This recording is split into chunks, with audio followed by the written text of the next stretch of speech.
Breaking news చూస్తున్నాం. పాకిస్తాన్లో Sri Lanka cricket జట్టు పర్యటన తీవ్ర సంక్షోభంలో పడింది.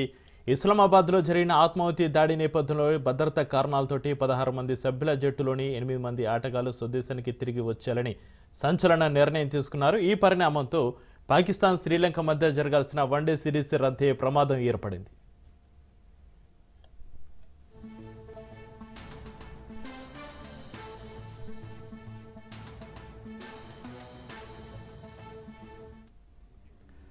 రావుల్పిండి వేదికగా ఈ రోజు రెండో వన్డే జరగాల్సి ఉండగా దానికి కొన్ని గంటల ముందే దేశం విడిచి వెళ్లాలని ఆటగాళ్లు నిర్ణయించుకున్నారు. తొలుత పాకిస్తాన్ అధికారులు భద్రతపై పూర్తి హామీ ఇవ్వడంతో పర్యటన కొనసాగించాలని భావించిన జట్టు సభ్యులు హోటల్లో సమావేశమైన తర్వాత 8 మంది ఆటగాళ్లు తమ నిర్ణయాన్ని మార్చుకుని వెనుతిరగాలని పట్టుబట్టారు.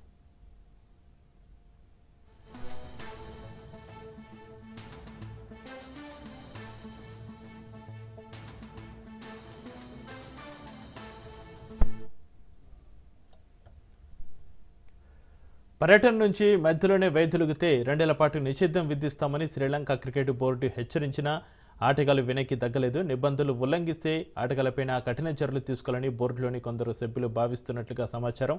పరిస్థితిని చక్కదిద్దేందుకు పాకిస్తాన్ క్రికెట్ బోర్డు చైర్మన్ ఆ దేశ మంత్రి మొహిన్ నఖ్వీ రంగంలోకి దిగారు. ఆయన ఇస్లామాబాద్లోని హోటల్లో శ్రీలంక ఆటగాళ్లతోటి సమావేశమై పూర్తి భద్రత కల్పిస్తామని హామీ ఇచ్చారు.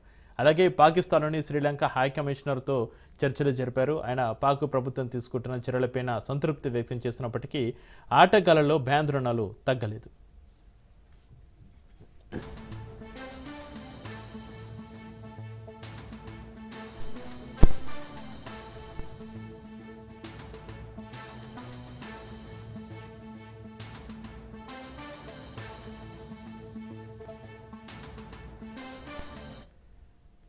ఇస్లామాబాద్లో జరిగిన ఆత్మాహుతి దాడిలో 12 మంది మరణించడం, అదే రోజు ఖైబర్ పఖ్తూన్ఖ్వా ప్రావిన్స్లోని క్యాడెట్ అకాడమీపై ఉగ్రదాడి జరగడం ఆటగాళ్లలో తీవ్ర ఆందోళనకు కారణమైంది. దీనికి తోడు 2009 మార్చి 3న లాహోర్లోని గడాఫీ స్టేడియం సమీపంలో శ్రీలంక జట్టు బస్సుపైన ఉగ్రవాదులు జరిపిన దాడి ఘటన వారిని ఇంకా వెంటాడుతూనే ఉంది.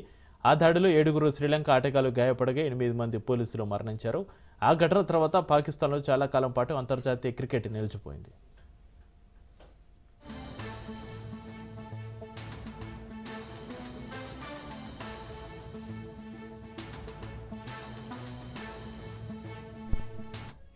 మొత్తంగా ఈ పరిణామాలతోటి జరగాల్సిన మిగతా 2 వన్డేలు వాయిదా పడే అవకాశం ఉంది. ఒకవేళ సిరీస్ పూర్తిగా రద్దయితే నవంబర్ 19 నుంచి పాకిస్తాన్ జింబాబ్వేలతో కలిసి శ్రీలంక ఆడాల్సిన ట్రై సిరీస్ను కూడా వాయిదా వేసే యోచనలో పీసీబీ ఉన్నట్లుగా తెలుస్తోంది.